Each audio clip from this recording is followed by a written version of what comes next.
So without further ado, I'm going to introduce our first speaker, Dan himself. So Dan is a mathematician, engineer, and medic. He completed his PhD at Oxford in stochastic processes, and then he completed medical school also at Oxford. He is currently a faculty in the Peter Gore Department of Immunology at King's College London, where his interests are around theoretical neuroimmunology and the interactions between digital technology, such as social media, and immunity and inflammation.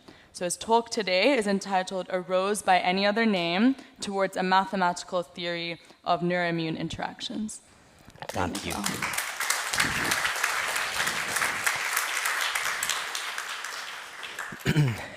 Thanks, Yasmin. So I'll aim to talk for about 15 to 20 minutes so that we give the other speakers a little bit more time. This is a little bit different from the stuff that we listened to yesterday, and I think probably a little bit different from the things that will come after it too. We sometimes think of neuroimmune work as fairly recent, and sometimes people use words like cutting edge, but some of these ideas are very old. Since we're in Rome, I'll just start with this image. This is a painting of the Festival of the Flowers, which had a lot of connotations for the Romans. On the left is a poem by the poet Juvenal, who wrote in approximately, I think, the 2nd century AD. And then it starts with this phrase about that you should pray for a healthy mind within a healthy body. So the idea that even before we knew what the immune system really was at all, people had a lot of old ideas in every culture, not just in the West, around the interaction between the body and the mind. Here's something a little more recent. This is from Romeo and Juliet. Almost, at least in English, almost everybody knows this phrase. Juliet is expressing to Romeo that his name doesn't matter, it's the effect that he has on her, and that a rose by any other name would smell just as sweet. Which raises questions like, what is older, the immune system or the brain? Although it sounds like a chicken and egg thing, actually the answer is that the brain is older. And in fact, in worms, there are, with very few neurons, there are basically behaviors to evade immune challenges. The immune system is more difficult to define its age. It has two components. I don't need to do too much for this audience, but there's an innate and an adaptive component. The innate component is very old, and bacteria have precursors. But the adaptive system, which has B cells and T cells, the kind of stuff we do in my department, dates back to jawed fish. It's not clear at all what's the connection between having a jaw and having adaptive immunity. But when we usually talk about the immune system, that's sort of what we mean. In our department, we mostly work on lungs, and the lungs have a lot of the immune system in the lung is very complicated, very poorly understood, but it has innervation from the vagus and also from other sources. And increasingly, there's evidence that, for example, in COVID, people with innervation problems do much worse than, for example, older people, the young people with an intact vagus. Some of these ideas are really old, and in fact, I owe this to my friend and colleague James, who put me on sort of in this direction. This article that eventually I found from 1886. Mackenzie was an ENT surgeon working at what is now Johns Hopkins. A female patient was brought to him who had what at the time they called rose cold. Now we would say severe hay fever. And they had tried almost everything with this patient, including heroin, bismuth, cocaine. It's amazing that she was still alive, but she had very, very bad attacks of hay fever. And you would get struck off for doing this today as a medic, but he basically has a thing in there on page 4 after a very detailed history that the only thing he could think to try was deception. So what he did was had manufactured a rose, an artificial rose, not from plastic because they didn't have plastic, but from cloth. Had it boiled to make sure that there was no any pollen on it. And while he was interviewing her, produced the artificial rose from behind a screen. And she went into like a really bad coryzal attack. And once he explained to her that he gave it to her, it's not a real rose. Her symptoms, her tearing, her snottiness went down. And he wrote a wonderful paper about it that I recommend if you'd like some bedtime reading. It's like a very detailed case study. It turns out, and he actually goes through the history, that the Romans, for example, recommended to couples trying to conceive not to keep roses in the bedroom because it was thought that the scent of roses causes spontaneous abortion. We now know that that isn't true, but there are lots of ideas like this that are very old, and for good reason. In the 20th century, for instance, this is a classic study from '75. If you take animals, rats, and you give them cyclophosphamide, which is an immune suppressant, and sugar water, they get immune suppression. If later you just give them the sugar water, they again get immune suppression, despite the fact that there's nothing given to them to cause the immune system to change in any way. Some of these animals die, quite a few of them, about half, I think. So these are not subtle findings. More recently, there's some work that, in the interest of time, I'll skip, but I'm happy to talk about it during the breaks or during questions. But for example, the study on the left looks at a little bit of the brain called the insular cortex that probably this audience knows more about than I do. That seems to act as a simulation device for future states for the animal. The article on the right is even more interesting from this point of view, and essentially what they did was look at what neurons fire when the animal is given a challenge that causes severe gut inflammation. Stimulation of those neurons later recapitulates the inflammation focally in the gut, and suppression of those neurons after re-administration of the challenge suppresses the immune response, which is, that second part in particular is quite sci-fi-ish, that you can block an immune response simply by stimulating or suppressing a specific set of neurons. It turns out that if you dig a little bit into what this little bit of cortex does, the insular cortex is quite an old structure. It turns out to be involved in almost anything you can think of, not just things like peritonitis and colitis, the kind of stuff that was studied there, but also things like people say, people have studied things like feelings of unity with God, sex, love for children, love for partners, depression, cancer. It's basically involved in everything. And in particular, if you look at its specific roles that have been sort of studied, like in a narrower sense, again, it's involved in everything from hallucination to, for example, norm violation, both in animals and in humans. So for the stuff I'm going to show in a slide, I'm just going to tell you a little bit about a model that we've been building that is not necessarily focused, it's a mathematical model, so it's not necessarily focused on the insular cortex, although that is what we have in mind. Specifically, we want to say something like, we want to just make a start, right? Because the field has all these disparate, very interesting observations, experimental observations. They've never been unified. It's not even been attempted, and that's sort of what we're trying to push towards. So we want to start somewhere, and we started here. We're basically saying that there's a feedback loop, maybe something like, if there are any engineers in the audience, you will recognize that as a PID controller, the kind of thing that controls everything from the sprinklers in your garden to airplanes. It basically has three inputs: a proportional, an integral, and a derivative term. And what we're saying is that there's a purported control mechanism which senses, for example, cytokine levels peripherally, the kind of stuff that we do in the department. In a cartoon form, essentially, we want to put together something like a differential equation model that has, so we don't really know anything about how any of this works, but if we imagine the normal immune model, so we have an immune response to an immune challenge, and it has a regulatory component. If on top of that we add a neuroimmune activation, so saying something like the organism has a memory, as in a neural memory, of an immune insult or an immune challenge that's happened previously, upon re-stimulation of that, the neural component will superimpose itself on the peripheral immune response, complete with a neuroabatement term at the bottom. This will make more sense in 2 slides. And then either an immune lesion or what here we're calling fake danger. So something like if you're allergic to something, watching another person eat something that you are allergic to. So you're not actually exposed to the immune stimulation, but you're having the memory triggered. That leads to the need for some sort of model system, because this is you could describe, this is going to lead to a set of differential equations, but you could describe almost anything this way. So we need a model system, and the model system that we are using is peanut allergy. Peanut allergy is fairly contained. Nobody working in that field would say it's simple, but it's simple relative to other immune challenges and problems that you can have. And it's fairly well understood what causes the response. It's also very rapid. And we can do the experiment safely because we have EpiPens and crash cards and stuff.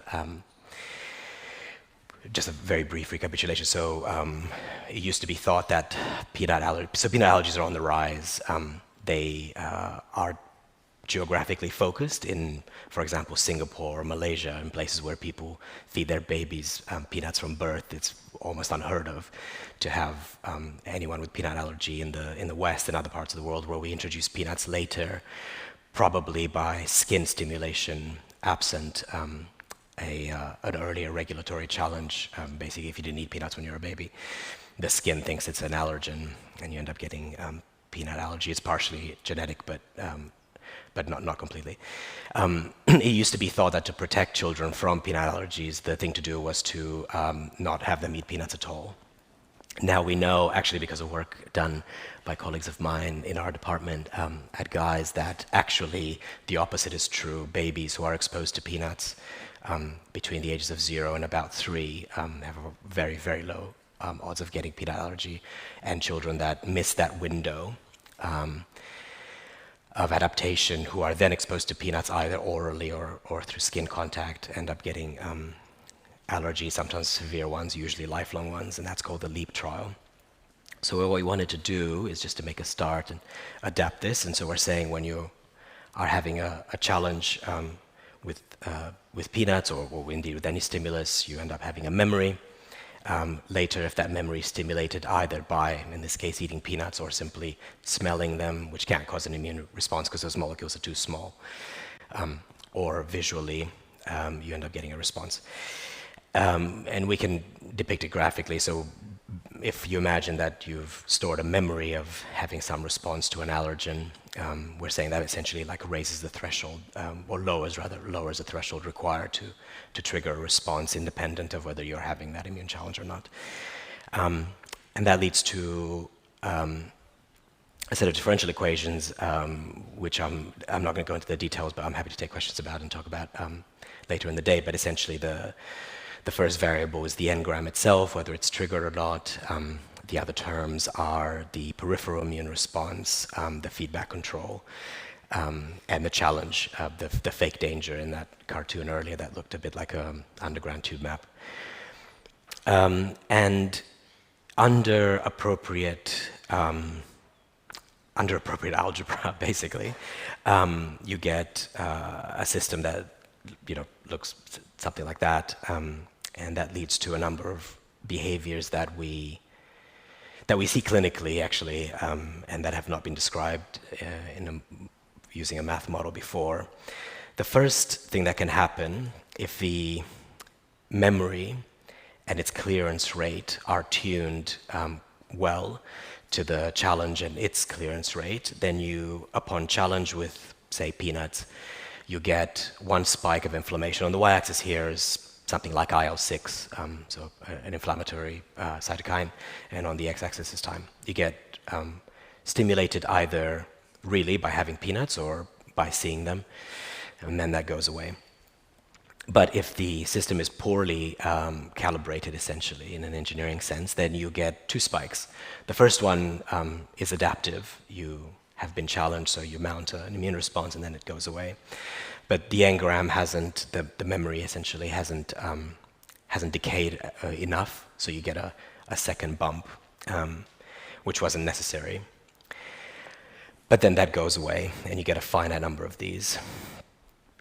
If the two are really poorly, if they're in a different parameter space, then you get something like this, where the inflammatory response essentially ends up feeding positively back on itself. And this would resemble something like cytokine storm in COVID or in ARDS, where the immune response begets an ever larger inflammatory response. And in fact, the model has 4 regions.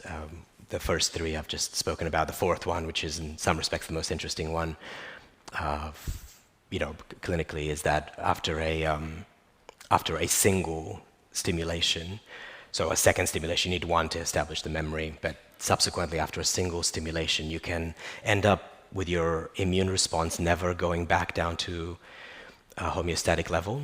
It will always be, it'll stay forever at a higher level. And indeed, you do see this, right? Like when people get a virus, they will get the pulse, and they'll stay at a higher level of cytokines essentially for the rest of their lives. They're more likely to get rheumatism. They're more likely to get all kinds of immune problems later in life. And we've never understood why that happens. Why it is that once you've had something that has nothing to do with your joints, you'll later end up you having a predisposition. And we also don't understand why autoimmune diseases, for example, are characterized by flare-ups. You can be fine for 2-3 years, and then suddenly you'll get like a burst, like a lung exacerbation or a joint exacerbation. So this is very preliminary work, but we're quite excited about it.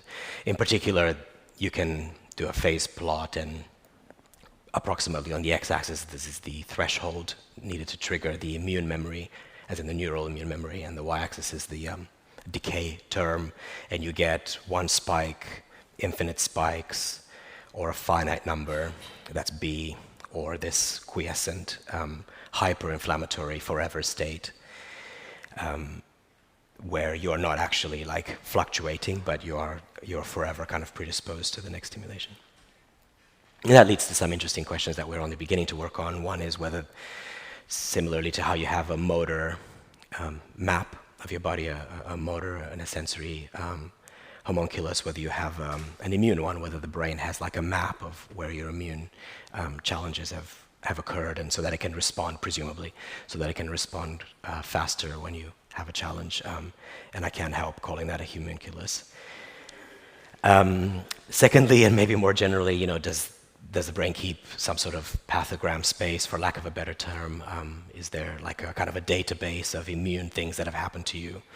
And if there is, do they compete for space? In particular, autoimmunity is rising across the world, across all ages, both genders, and basically, no matter how you look at it, autoimmune problems are rising. Those are quite rough rates, but in time. That's a recent piece of work from Lancet, very, very nice, showing that essentially across the board, autoimmunity is rising. And if you look at a graph of something like global trade, number of ships coming from faraway places to like your home, it looks kind of scarily similar. Obviously, that doesn't prove anything about causality, but it suggests that there's something about diversity of stimuli that may have to do with rising antibody levels. So one possibility that we are hypothesizing, I'll skip through this, but it's something about Epstein-Barr virus and MS.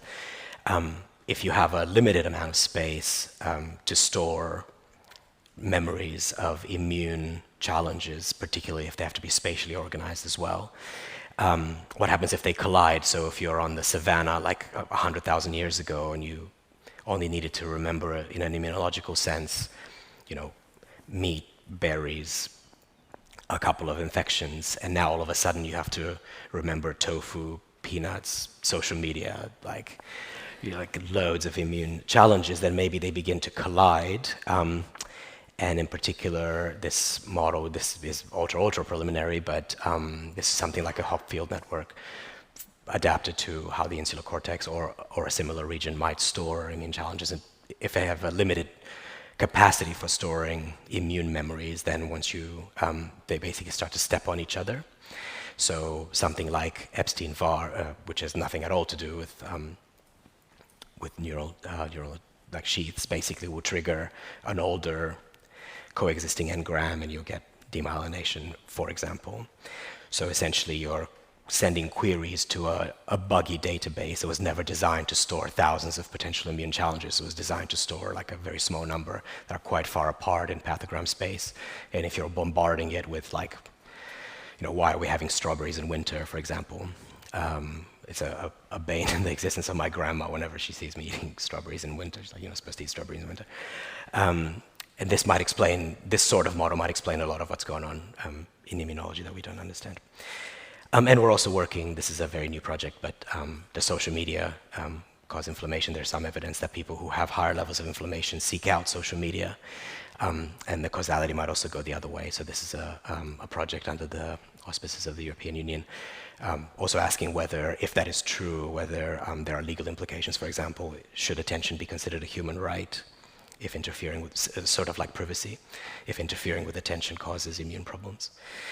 And, you know, our immune systems are quite different from those of other related, the brains are perhaps not that different, but our immune systems are quite different from those of related animals. So that, you know, very prospectively suggests that there may be, that higher cognitive processes may have a, if not necessarily an immune origin, a large immune component. This is our team. We work mostly on COPD and asthma, but the department also works on allergies and loads of other immune problems. A shout out to some of my collaborators and friends, many of whom are in the room. Thank you to Rory for injecting so much energy into this workshop, as I'm sure you felt as well. We're delighted to have you. I think we might have 1 minute for questions. I don't know how we're doing. Yep.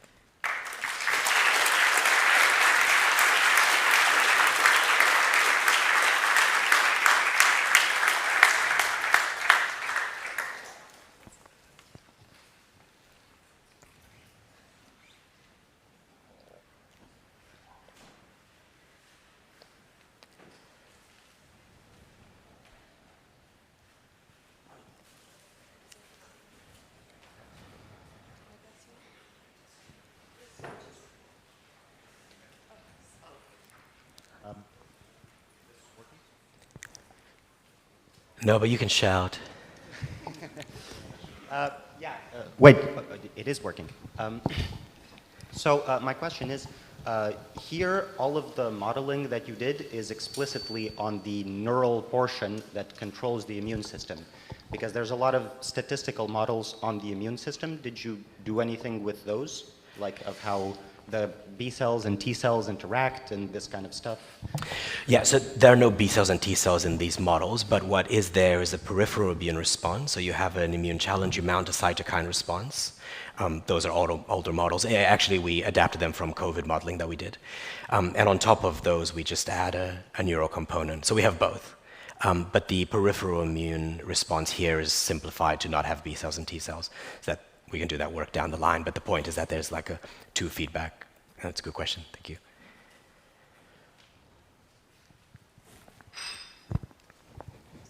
Hello. Thank you for the wonderful talk. I was over here. Hello.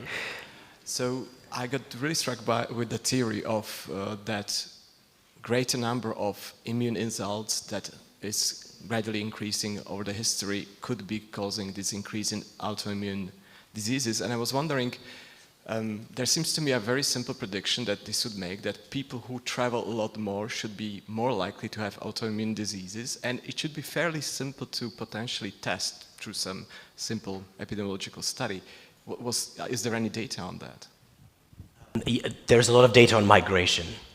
So there are certain illnesses, for example, that if you move, say, from the Caribbean to Northern Europe before a certain age, or after a certain age, you may or may not carry your local baseline predisposition. I don't think that there's data that I'm aware of on like people who travel, you mean for work or like for holidays. That's an interesting viewpoint. You'd have to distinguish that from the stimulation that you're kind of getting at home from far away stimuli, but that's an interesting point. But there's a lot of data on migration, yeah, particularly in kids. Yeah, that's okay. Especially the Caribbean, you know, a lot of this stuff, yeah.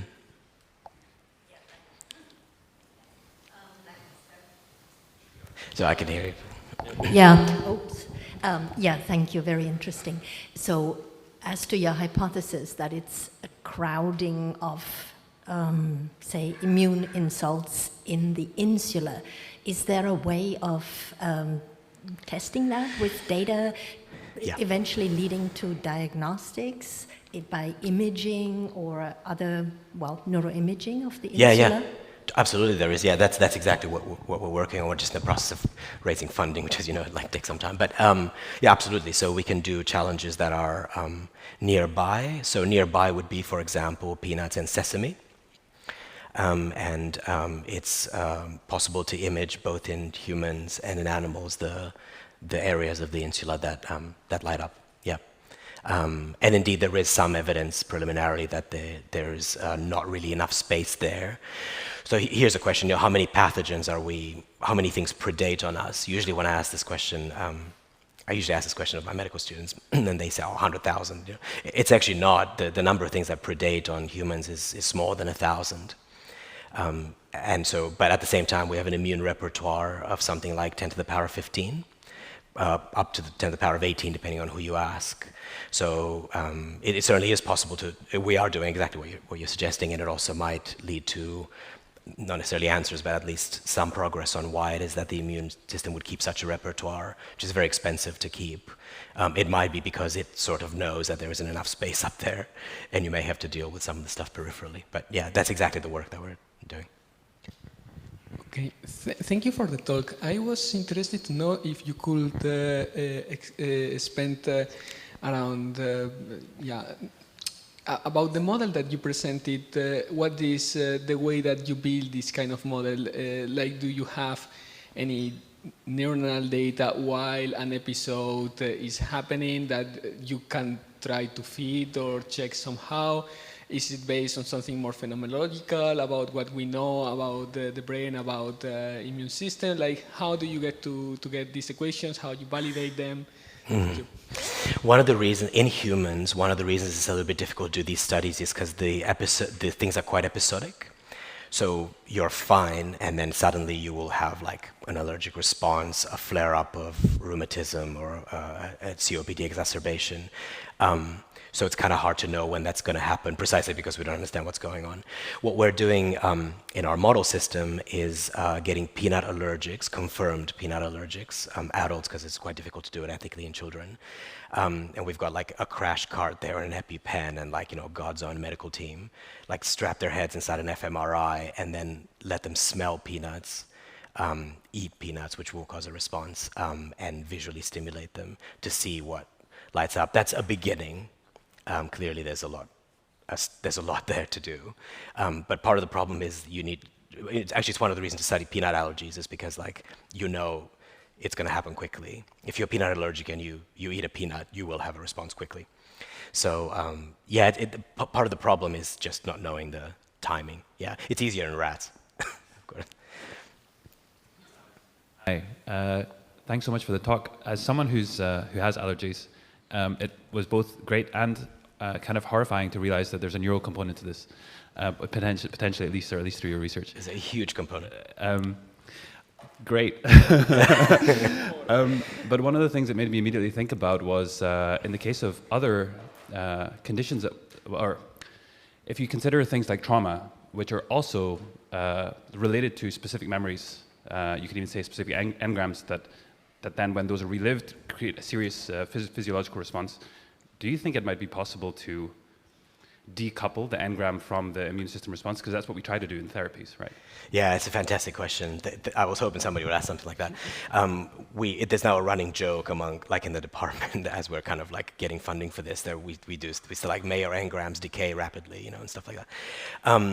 It's actually kind of scary how strong some of the effects are. So just a little tidbit, so we can let Christine speak. If you give mice a lipopolysaccharide challenge that is fatal for them, as in 100% fatality in arm A, and then in arm B you give the same fatal dose, but you, in the interest of time, zap the vagus nerve, 90% of them survive. So to go from 100% fatality to 10% fatality with exactly the same dose and exactly the same animals and exactly the same conditions is nuts. And probably suggests that actually the neuro components are far, far more powerful than we ever thought, and therefore could be controlled. So obviously that's the dream. Yeah. Sorry to hear about your allergies.